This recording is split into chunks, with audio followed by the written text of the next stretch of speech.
характеристики лидера домашней группы. Первое. Я хочу, во-первых, сказать, это правда, что для того, чтобы стать лидером, чтобы вести домашнюю группу и еще успешно вести ее, надо быть либо самопожертвованным человеком, надо саможертвоваться. Это однозначно. Без самопожертвования не будет, никто не пойдет на это, потому что действительно быть лидером домашней группы – это жертва. Это что? Жертва. Потому что никто за это нам не платит, мы не обязаны ничего делать, поэтому это я снимаю шапку вам. Точно таким же образом, как вы должны мне тоже снимать шапку. Не только за то, что это мое призвание, а за то, что я тоже делаю, то, что я тоже не должен, не обязательно должен делать. Давайте просто признаем факт, его фактом, что действительно это жертва. И у кого еще нет группы своей, то еще не набрал, не ведет группу. Вот. И ничего страшного. И на вас, указать на вас пальцем никто не имеет права. Только, единственное, хотим только поощрять вас, чтобы вы пошли на эту жертву. Потому что, друзья мои, поверьте мне, эта жертва стоящая жертва. Эта жертва необходимая жертва. И эта жертва дает потом самоотдачу намного больше, чем то, что мы тратили. Первое, что я считаю, что нужно понять и нужно знать лидеру домашней группы или характеристика, это то, что человек, который будет вести группы и будет успешным в этом деле, это человек большого или глубокого разумения любви Божией. Кто со мной согласен? Это идти на эту жертву, идти на то, чтобы начинать вести домашнюю группу каждую неделю, за них молиться, за них бегать, за ними бегать, за них заботиться, сопли с них вытирать. Это надо кое-что понять.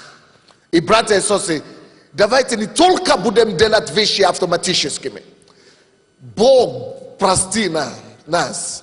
Господи, помилуй нам, что мы порой идем на какие-то дела только потому, что сказано. Господи, помилуй нас. Вы не должны это делать, потому что я прошу, или я сказал. Вы не должны это делать, потому что ваш пастор это сказал. У вас должно быть личное откровение о любви Бога. Братья и сестры, если бы вы поняли, какая его любовь, насколько она велика, насколько она широка, насколько она высота, ее ширина, глубина. Братья и сестры, вы бы пошли до конца мира. Вы бы лишь на печь, чтобы только кого-то спасать. Вы бы сделали что угодно. Вы бы отрезали себе руку и ногу, лишь бы кого-то спасать и кому-то помочь. Если есть истинное и глубокое понимание любви Божьей. Потому что любовь Божья превыше всего. Бог так настолько возлюбил нас с вами, что Он пошел отдать свою собственную жизнь. Отдать жизнь, только чтобы донести до меня, что меня любит. Не то, что руку отрезал, не то, что на печь лег, не то, что что-то потерял, не то, что время потерял, не то, что пожертвовал какой-то деньги, или время, или энергию. Он жизнь, самый дорогой, что есть человек. Братья и сестры, если сам Бог идет на такую жертву, что Он свою жизнь отдает и жертвует, лишь бы меня спасти. Поймите, друзья, что может быть слишком много для меня жертвовать, чтобы кто-то тоже был спасен.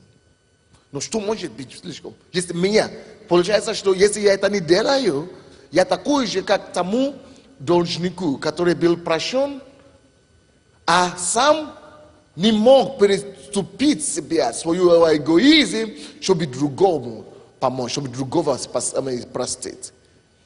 Если Бог за меня отдал жизнь, мне уже не все равно, что мне отдать чтобы отодному помочь, отодному спасти. Понимание любви Божьей. Даже не то, что он нарушил, кого члены моей домашней группы, или мои соседи нарушили, или плохие, пускай будут плохими. Я это делаю из-за него, из-за Бога. И в главном плане, из-за его любви, я понимаю, что он для меня сделал. Из-за его любви ко мне, из-за его любви ко всем. Просто потому что я не достоин, я не заслуживаю ничего. А он пришел и оказал его любовь мне. Я буду рисковать репутацию, пускай надо мной смеются, пускай прокуратура гонится за мной, пускай что угодно, пускай Верховный Совет обсуждает мою тему обо мне и так далее. Мне все равно, я уже слишком поздно, я уже слишком близко, слишком много понял, насколько он для меня сделал, насколько я его люблю. Итак, чтобы идти на эту жертву, быть лидером, надо понять любовь Божию. Братья, вы это делаете не для церкви, вы это делаете не для пастора, вы это делаете даже не для своего служения. Вы это делаете прежде всего, чтобы просто поблагодарить ему, что просто дать ему знать: Господь, я ценю твою жертву для меня, я ценю твою любовь ко мне. Я ценю твою любовь. Пускай Бог вам даст это все понимание Божьей любви. Вот в этой курсе, в этой книге, за эти 3 месяца вам надо читать определенные книги. Может быть, там написано, я не знаю, написано здесь. И вот одни из этих, которые вы должны читать, это мою книгу «Царство любви». И вторая книга про любви, как «Все побеждающая любовь». Я стану на колено. Даже если вы уже читали эту книгу, прочтите еще раз. Это помимо того, что если вы не прочтите, вы все равно диплом не возьмете, потому что вы должны конспект делать. Но помимо конспекта, давайте забудем об этой всей вещи. Просто ради себя. Ради того, чтобы понять это Божью любовь. Все побеждающая любовь называется первая. И вторая — царство любви. Я написал их. Просто глотайте их и конспектируйте их. Если вы поймете просто любовь Божью, вам уже ничего не страшно в этой жизни. И не страшно даже найти время там, где его нет. Если вам просчитать для себя же, сколько времени вы тратите на телевизор или на разговоры с соседями, с друзьями, незнакомыми, то это больше, чем всего остального. Поэтому, когда любовь Божья превысит этого всего, мы всегда найдем время.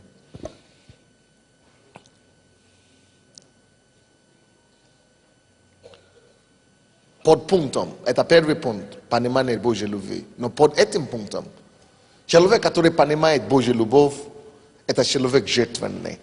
Человек не может понять Божью любовь, чтобы не жертвовать. Не может. Потому что любовь Божья сама есть жертва. Ибо так возлюбил Бог мир,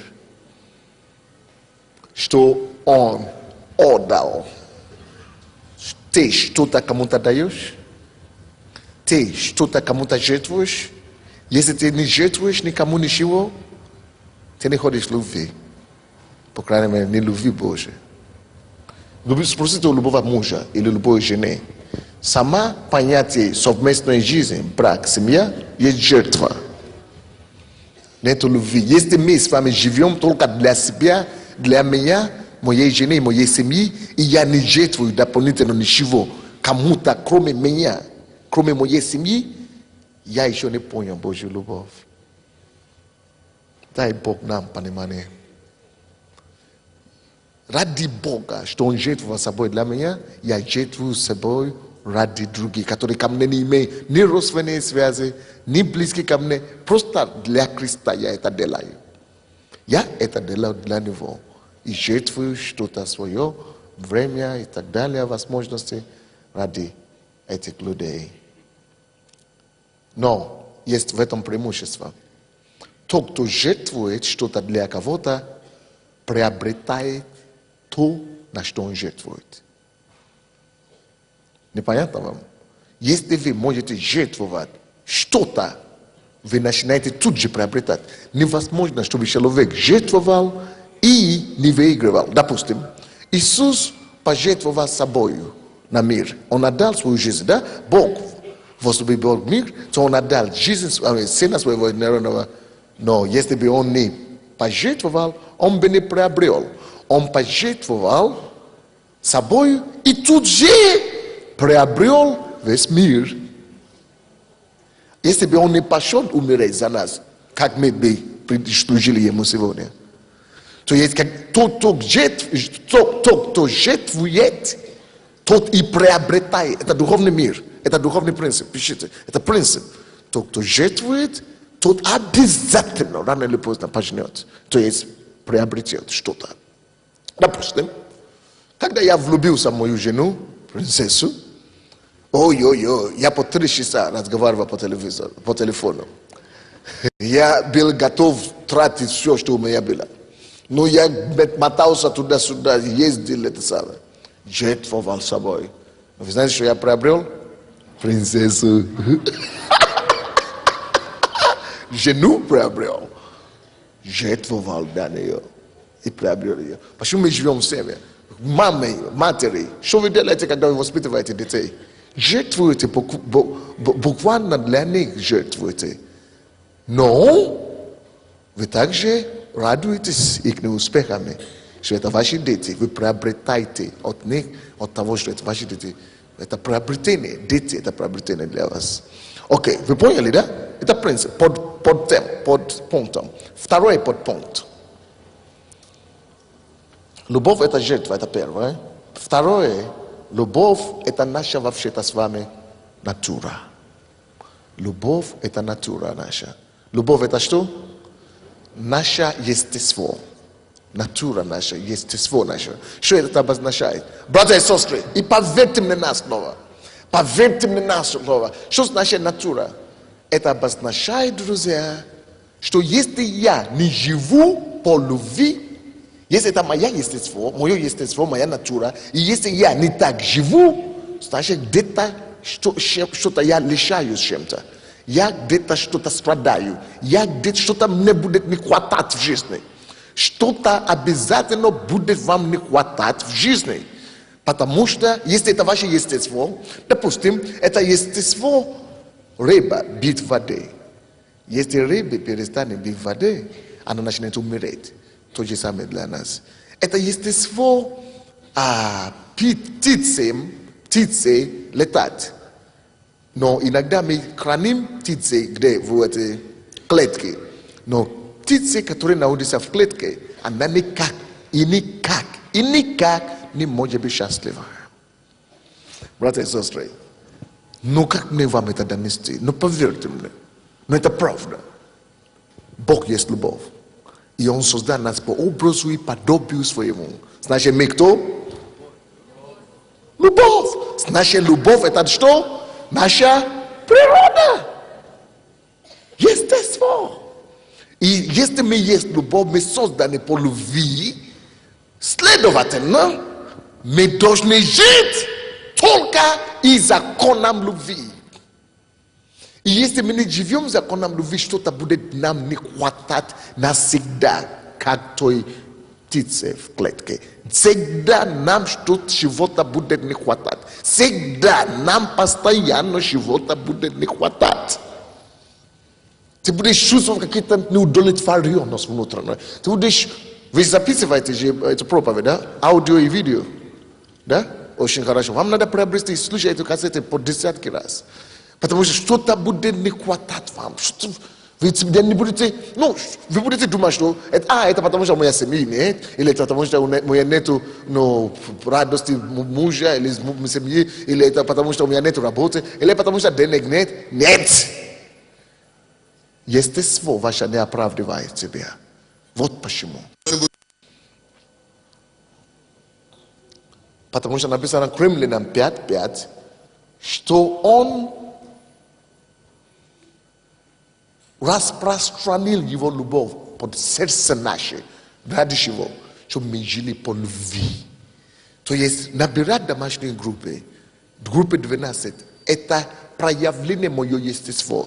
служить другому человеку, но помогать другим, любить их, принимать их в мой дом, помогать им возрастать в Боге, это всего лишь проявление моего я. Кто из вас заметил, что когда вы рассказываете людям о Боге, свидетельствуете им или молитесь за них, что вам где-то хорошо становится после этого, приятно, как-то радость, как-то... Потому что вы исполняете свое естество. Это то же самое, что птица летит. То есть он начинается на кайф от этого получить. Когда вы живете в любви, когда вы практически любите. Группа 12. Вы знаете, меня обвиняют что угодно. Вы считаете, пойдите в интернет, вы увидите. Что пастор Sunday делает группа 12, потому что это как-то как называется, группы какие-то. Ну, не секты. Ну, торгов МВ и так далее. Что это да, что это сетевой маркетинг, и это Sunday хочет... Между прочим, тогда, если так уже до этого, да, что человек, который придумал сетевой маркетинг, верующий, он тоже из Библии взял, между прочим. Чтобы вы поняли. Служить людям – это просто помощь нам реализоваться. Это помощь, это структура, которую Бог дает нам 12. Это, чтобы каждый член церкви имел 12 под собой. Каждый член, то ты не только получаешь как паразит, ты еще и отдаешь, имея возможность давать. Ты даешь тем, которые непосредственно возле тебя. Класс, каждый может кому-то послужить. Каждый может кому-то послужить. Вот это справедливо. Это не эгоцентричное, это не эгоистическое. Это исполнение закона любви, который приносит огромное удовлетворение. Окей, следующее. Следующее. Любовь никогда не эгоцентричная. Если вы видите люди, которые эгоцентричны в церкви, пастория, служители и так далее, значит, они своего ищут, которые не ходят в любви, которые не дают людям страсти, состояться, не понимают других людей, значит, они своего ищут. И Бога в этом далеко от этого. Это просто любовь не эгоцентрична. Само понятие любви значит не эгоцентрична. Что такое любовь? Любовь – это самоотдача. А когда ты эгоцентричен, ты очень себе только брать. Любовь не эгоцентрична. Потому что эгоцентричный человек, или как еще говорить по-русски, эгоист, или еще есть другое слово.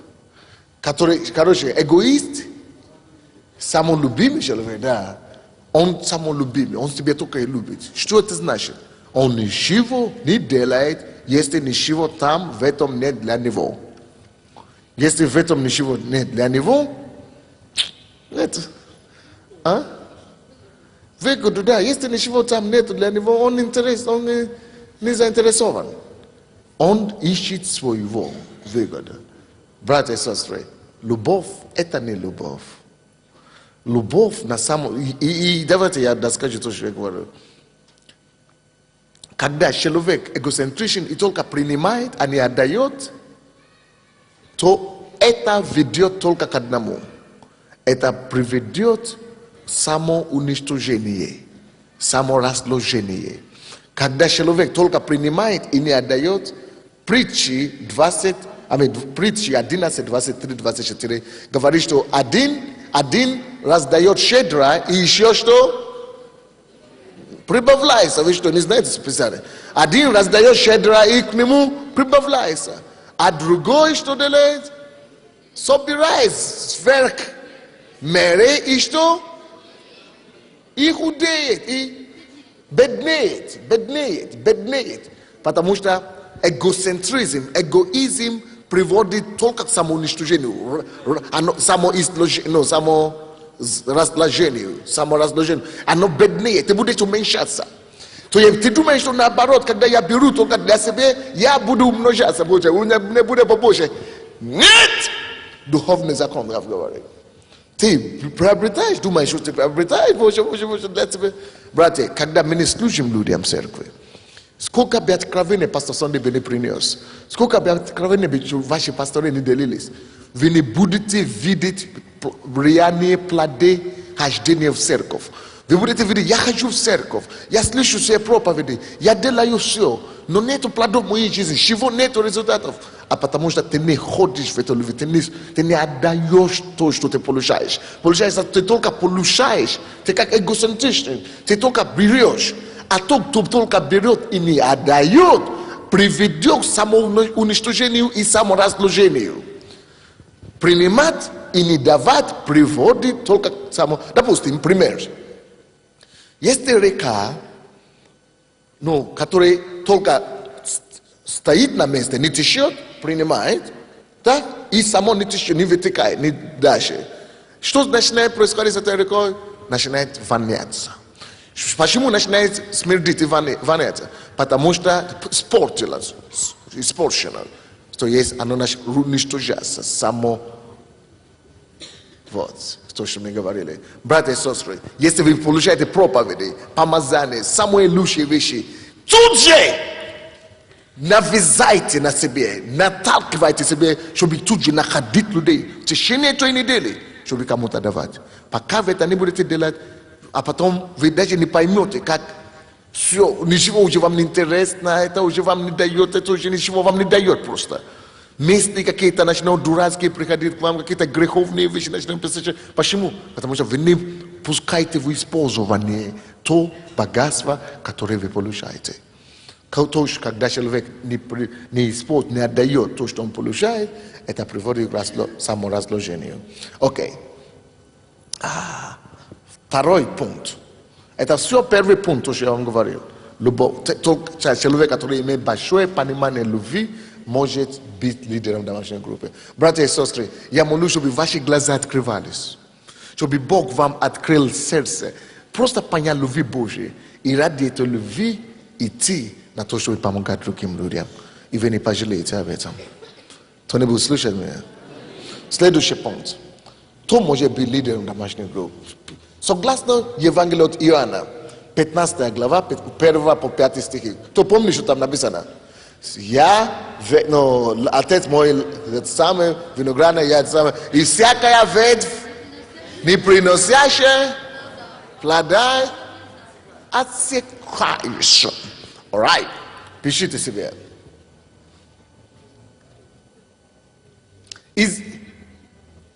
Люди, которые идут на то, чтобы идти, набирать группу и стать лидером домашней группы, и действительно посвятить себя этому, может только человек, который понимает, что если я не приношу плод, в этом царстве нельзя пребывать. То есть нельзя пребывать или остаться в этом царстве человеку, не приносящий плод. Я это перевидел, братья и сестры, но я это перевидел. Я знаю люди, которые занимали позицию, даже помощники пастора, но которые просто послушают меня, потому что есть такие же помощники сегодня, которые только занимают место, но выполняют задачу, но уже на самом деле плод не приносят. Они поступали, потом начинают грешить и вообще отпадают от Бога. Ты не можешь остаться в царстве, ты можешь еще иметь погоны.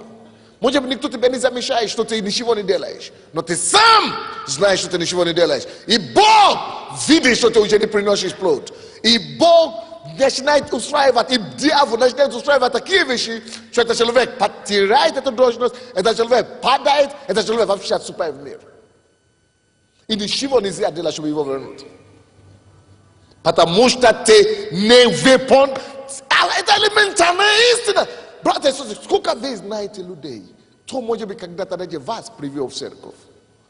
Но как только что они их похолодели и перестали агрессивно приносить на постоянном основе, как это было раньше, плоды, тут же они уже отпали уже давно от Бога. Братья, поверьте мне, если вы ходите даже в эту церковь, а эта церковь одна из самых лучших церквей в мире. Вы можете ходить в самую лучшую, который лучше, чем эта церковь, можете ходить в самую лучшую церковь в мире. Но если вы туда будете ходить и не приносить плоды, гарантирую вам, что не то, что вы не останетесь только в этой церкви, но другие могут перейти с одной церкви в другую. Это не то. Это значит, они еще полезнее. Но я говорю о том, что ты даже не то, что перейдешь в другую церковь, ты даже не сможешь нигде не остаться. Ты не сможешь остаться вообще в церкви. Главнейшее и важнейшее условие, друзья мои, оставаться в Царстве Божьем, чтобы здесь укорениться, чтобы потом пойти видеться с Иисусом Христом и встретиться лицо к лицу к Нему, это только приносить постоянно плода.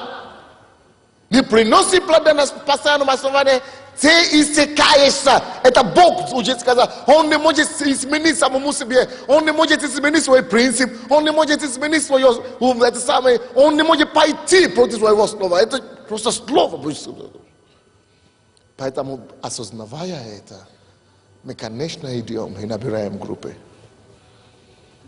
Не потому что мы из-за страха или что, а потому что я хочу приносить плод. Ибо принося плода, каждый мой плод, который я приношу Богу, она радует его сердце. И я хочу его обрадовать каждый раз. Я хочу его просто обрадовать, как ребенок каждый раз. Кому хорошо, когда ваш ребенок просто радует вас? Кому хорошо, когда ваши дети радуют вас? Я хочу его радовать.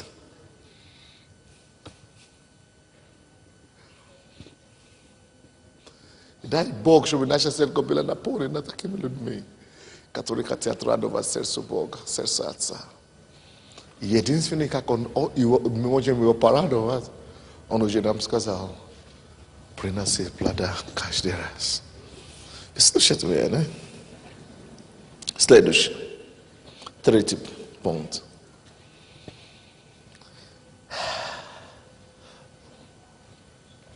Человек, который может быть лидером домашней группы, это человек, который точно понимает предназначение его даров.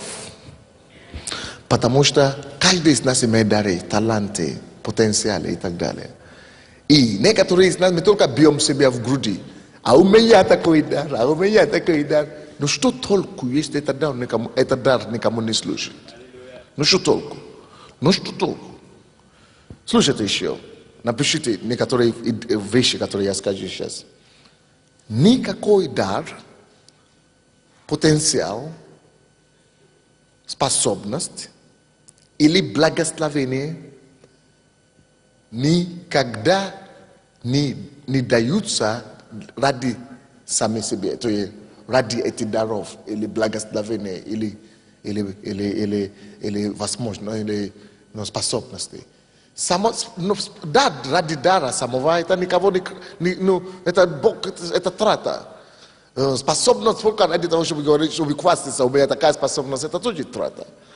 Потенциал и благословение. Допустим, Библия говорит, Бог говорил Аврааму, Авраам, я благословлю тебя и сделаю тебя, благословение для чего? Для всех народов. Причина, почему Господь говорит, что благословлю, я благословлю тебя, только чтобы он мог быть благословение кому? Другого народа. Значит, благословение имеет всегда цели. Напишите, дар, потенциал и способности всегда имеет цели. И цель его в том, чтобы принести кому-то. Конечно, это должно прежде всего мне принести благословение. Мне это должно сначала обогащать. Мне это должно сначала делать приятно. Но помимо меня, Бог дает и уже заранее задумываясь о другим, который это дар и способность должны принести благословение. Допустим, у кого есть оружие, как называется, сирошка. Или цепочка. У кого есть цепочка хорошая, богатая, такое, разное. Есть у кого-то цепочка? Вот, давай сюда. Вот эта девушка, да, иди сюда, бегом. Только сними твою куртку. Только бегом, не ходи так. Помогите ей сюда, ко мне, пожалуйста. Не, принеси его, вот это. Да, не снять. Только ниже чуть-чуть, вот так. Заметьте, что блестит. Это как у нее цепочка. Что-то там, камни блестит. Заметили? Да? Что-то блестит у нее в груди. Так. Останется. Это как пример. Вот эта цепочка и камни, да, или что у нее там. Никак она бы, это сделано красиво, слава Богу, симпатичные камушки или цепочки. Но даже цепочки, и это цепочки, да, называется? Даже цепочка или сережка, или диамант, или разные украшения. Все украшения и цепочка. Представьте себе, что оно сделано так прекрасно, только чтобы лежать. Только чтобы спрятать, только чтобы лежать в тумбочку или шкатулку. Шкатулка лежать. Алло, если бы эта цепочка лежала бы у тебя в шкатулке, то я бы не восхищался этой, как я сейчас восхищаюсь. Вы бы не восхищались им, как вы восхищаетесь. Вообще, причина, вообще, зачем вы носите цепочку или сережку? Чтобы выглядели лучше. Если бы они лежали у вас дома, никто бы не восхищался ими. Непонятно вам. Всякий дар, всякая способность, всякий потенциал, всякое самое дано, чтобы оно служило кому-то. Допустим, учитель закончил школу, университет, и стал получить диплом учителя. Если этот учитель или учительница не пойдет в школу учить, кому нужен этот диплом? Сил, дар, способность, диплом или что, все, что Бог тебе позволил иметь. Братья и сестры, слушайте меня сюда. Все, что Бог позволил вам иметь. Все, что Бог позволил вам иметь. Все, что Бог вам позволил иметь. Он позволил вам только, чтобы вы служили ими. Чтобы вы другим людям давали. Чтобы вы другим людям служили. Дар вам дан, чтобы вы им послужили другим. Вот эта цепочка исполняет свое предназначение сейчас. Эта цепочка исполняет свою судьбу, свою цель. Эта цепочка, она исполняет цель, ради чего она создана. И мы с вами дан нам голос, дан нам нога, дан нам Бог, дан нам ноги, дан нам руки, Бог дан нам даже опыт жизни. Кто читал из вас книгу Татьяна Галушка? Ее опыт дан ей, чтобы не служила кому-то. У вас тоже есть такой опыт. У вас тоже есть определенный такой опыт. Но у вас катушка или лежит, или где лежит? В шкатулке. В шкатулке у вас опыт лежит. Да, у всех у вас были какие-то опыты в жизни, но они вот как эта цепочка, которая в шкатушке лежит. Тумбочка лежит.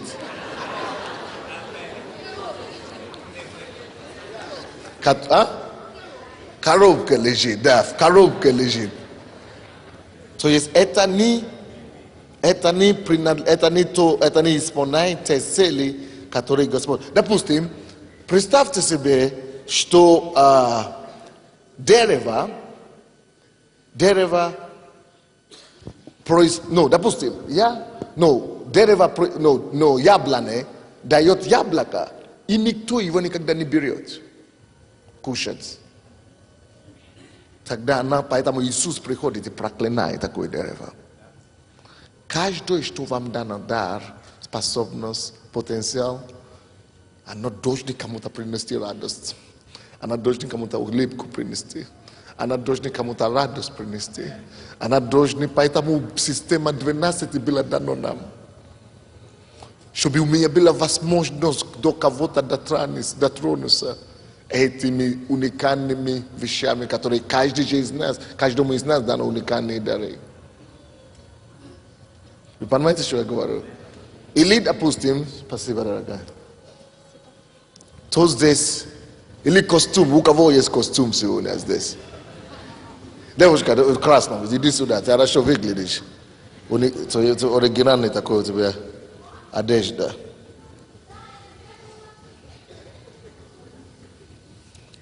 Это то же самое, что Куртка, да, у тебя, или как называется? Пальто. Вот оно такое хорошее пальто, как костюм прямо выглядит. Вот, это то же самое, что вот такое красивое, красное, черное, комбинация искусства, нарисовка и как это комбинация, дизайн, такой интересный дизайн, сделан, и представьте себе, что никто его никогда не увидит, или никто его никогда не купил, и никто его никогда не носил. Зачем оно дано костюме, чтобы был поношенный? Когда ты носишь, вот тогда она приносит радость и счастье. Твой опыт, твой дар, твоя способность, твой потенциал, твои неудачи, твои успехи должны обогащать мир.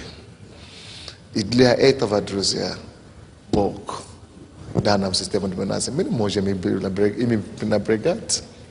Нельзя ими пренебрегать. Вот, допустим, моя сестра здесь, спасибо, дорогая. Здесь сюда.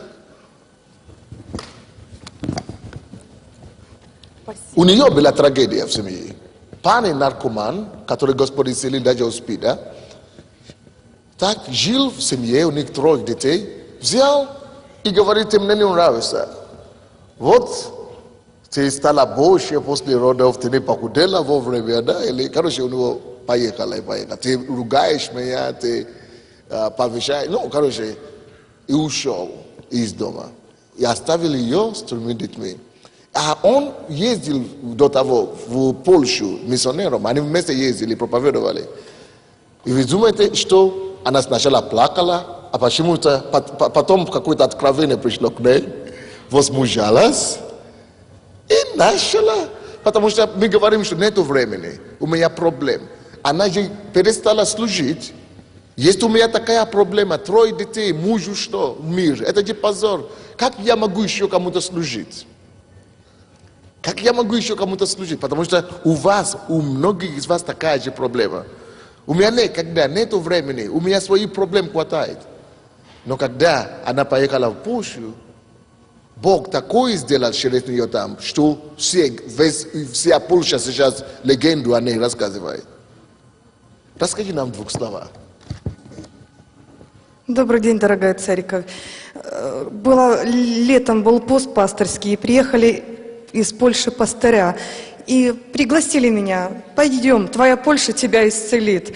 И когда я приехала, узнали и с других церквей, приехали, а я начала Богу молиться: Господь, я сейчас такая израненная, как я могу ехать и кому-то служить? Я сейчас такая, чтобы мне кто-то послужил и меня утешил. И стояла на коленях, молилась, и Бог ночью открыл Исайя 54 главу с такой глубиной, что я призвал тебя. И я поехала. И когда я приехала туда, с 3 детьми я поехала, то приехали пастыря из других церквей и сказали: нам Бог сказал, чтобы ты служила. У нас для женщин. То слово, которое Бог открыл в Киеве. И я была послушна, я начала служить. И вы знаете, то, что Бог делал, это не я, это делал Бог.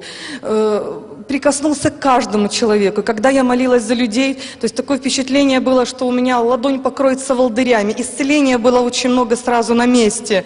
То есть Бог, Он верен. Я оставила свои проблемы, я начала служить людям. И вы знаете, когда я это сделала, Бог, я обратила внимание, что Бог исцелил меня, наполнил меня таким миром, который никто не может дать, ни один человек на земле не может дать тот мир, который дает Бог. И когда я приехала в Киев, я не хотела это потерять. Я пришла к своему пастырю Сергею и говорю: я хочу открыть литературное служение, я хочу служить. И вы знаете, в этот момент, когда я сделала шаг в Киеве служить, Бог дал мне дар писать стихи. Бог дал мне дар писать стихи. На сегодняшний момент уже готовится к изданию книга. Я могу прочитать один стих? Бог начал говорить мне через стихи, утешать меня. И это был ответ не только для меня, а для многих людей. Вы даже не представляете себе, когда вы плачете, никогда не позвольте, чтобы слезы закрывали вам глаза. Тогда вы вообще никого не видите и никому не принесете пользу. Но даже когда вы будете плакать от жизненных ударов, Держите глаза открытыми. Увидите чужую беду. Увидите, кому еще хуже вас. И начните делать шаг им на помощь. И ваши слезы, вашем пещере, не пещере, а вашем горе и долина, в вашем долине вы найдете источники. Она нашла источник.